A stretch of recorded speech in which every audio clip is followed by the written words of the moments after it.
Hi there, this Sunday's guest is entrepreneur and managing director of the HR Suite, TEDx speaker and an accomplished author. Everybody please welcome Caroline Reidy to Sunday Girl.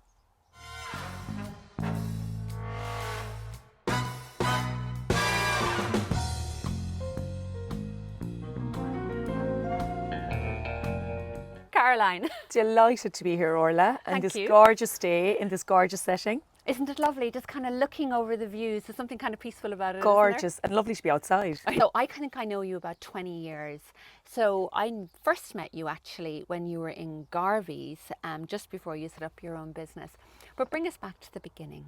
So I suppose I'm from Ballyhaig in County Kerry and very proud of the roots there and the benefit of working in the White Sands Hotel as a young person in school, I think is one of the things that has really stood to me. Okay. And that understanding of working with people, good customer service, and the value of working hard as well. After school, I decided I would go and become a teacher. That wasn't the career route though that was for me. So I basically went and did a secretarial course and ended up working in Kerry Group, and was really lucky to land in the HR department that was really busy at the time. They were in the middle of graduate recruitment. I absolutely loved everything about that summer. I think I had left Kerry Group by the time you had come in.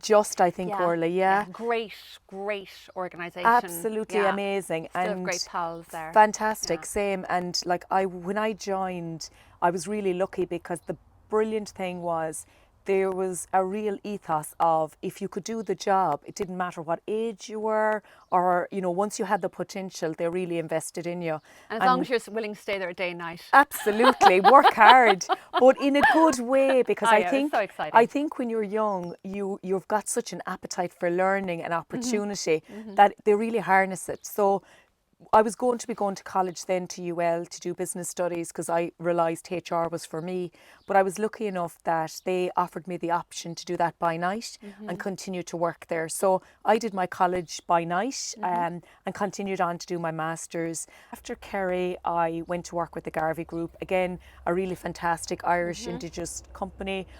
People very much to the core of everything that they do, and had great growth ambitions. So I not alone learned the importance of HR strategically in growing a business, but also got the opportunity to understand business and how business works operationally, standards, profitability, and that learning of how a business operates, I think has really stood to me now that I continued on to set up my own business. If you want to become self-employed, you need to be very much focused on how do I run a business and how do I make it profitable and how do I grow it, because if you're not growing your business, you're going backwards. What happened after Garvey's?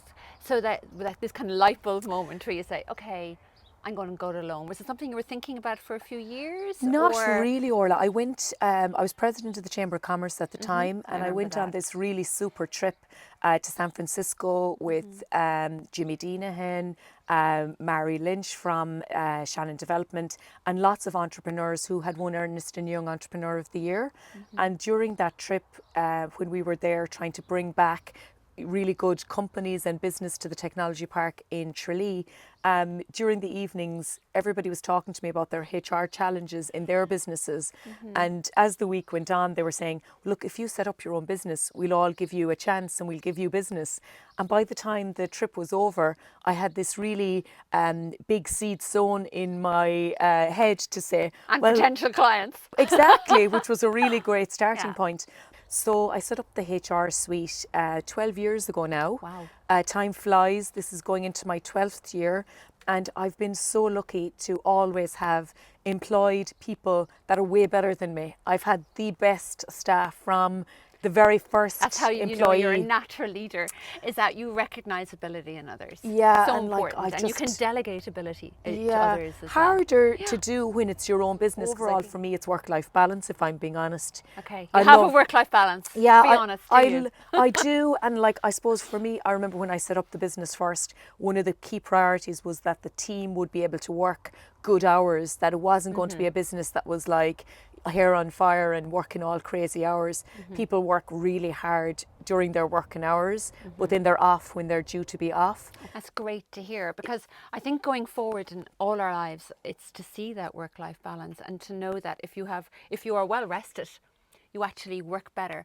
Because I think I was very guilty, and still can be guilty, of bringing my work, because I work now from a studio at home, bringing my work into my life and into my weekends. Yeah. And then you hit it again on Monday morning and you're not ready to go, you're not refreshed. Where now I'm very disciplined, you know, I turn off all devices. Brilliant. At like 7:30 in the evening. I don't turn them on again till 10 in the morning. I'm not an early Fantastic. starter. And then I work when I have to work, but when I'm off, You're I off. play. Yeah. You know, and do you know, Caroline, when I'm out and about in the car, I'm always listening to radio, and almost every time I turn it on, I hear your voice. And when I get up early in the mornings and I turn on the telly, there you are again. How did all this happen? You're kind of an expert now in HR matters and in employment law matters. The area of HR and employment law is so topical. It's something that's of interest to everybody. If you're an employee or you're a business owner, you're a manager within an organisation, the world of work is so evolving and so ever changing. And in Ireland, we have so much employment law and we've so much interesting case law that I think it's one of those areas that everybody is interested in. That I do a lot of work both with programs like Ireland AM, Today at Night. That's right, I've seen you at night. Absolutely, or the media in terms of the papers or the radio. So it's been very diverse in terms of the type of media, and also webinars and podcasts have really grown in popularity. And again, I think for most people, you know, if they're going to a conference, HR is one of the definite topics that's likely to be on the agenda. Yeah, absolutely, yeah. And any favourite moments from your media career to date? I think one of them was, I was speaking at a conference in Galway and Brian Cody was up before me. And I think the fact that Brian Cody was basically saying a load of the same types of things in terms of the parallels between sport and people management and HR. And afterwards I got to meet Brian and, you know, we were able to share stories in terms of how many similarities we had. That was a real standout moment. And we took a picture afterwards and the cheesy grin, you can really see I'm totally in awe. A little bit starstruck. Totally in awe of Brian Cody. But I Caroline, do think I know you did also a TEDx presentation. I mean, that must have been absolutely a career and maybe personal highlight as well. Tell us a little bit about how that came to be. So I got asked, would I be interested in doing TEDx twice before? And I always, I suppose, was in awe of the TEDx brand because I love listening to them and always said, was I ready? And did I really know what I was going to talk about? But this time when I was asked, I really wanted to use the opportunity to talk about the art of asking the right questions because it's something that I feel is so powerful and has universal opportunity no matter who you are. I think the power of questions is really exciting. But the TEDx for me personally was probably one of the toughest things I've ever done, but definitely one of the most rewarding things that I'm most proud of. And Caroline, you've also written not one, but 2 books. So, yeah. I mean, first of all, where'd you get the time? I suppose I loved English when I was in school. I love reading. I absolutely love everything about it. And the first book, The Art of Asking the Right Questions, I suppose I felt that people managers are in a tough position because a lot of them are brilliant at the day job. They're a brilliant accountant, a brilliant engineer, and when they're brilliant at their job, they get the gift of promotion. But the majority of them end up doing less of the day job that they were trained in, less accountancy, less engineering, and they spend a lot more time managing people. But a lot of them don't have the natural skills for that or haven't got training along the way. So the idea of the book is it's a toolkit to have on your desk and you can keep dipping in and out of it because it covers the full employment journey. And it's all about encouraging managers to become brilliant at asking questions so they become brilliant coaches and brilliant advocates of employees. You don't need to have all the answers, but but you need to be brilliant at asking questions is the concept Correct. of Yeah. it. Ask the question. And where can people The second book then was a children's book, and that was done to celebrate the fact we're in business 10 years. And an area I'm really passionate about is diversity and inclusion and celebrating difference. So the book is called Celebrating You, and we did it for Enable Ireland, the brilliant charity that do so much good work for children. And but it's free to download from our website.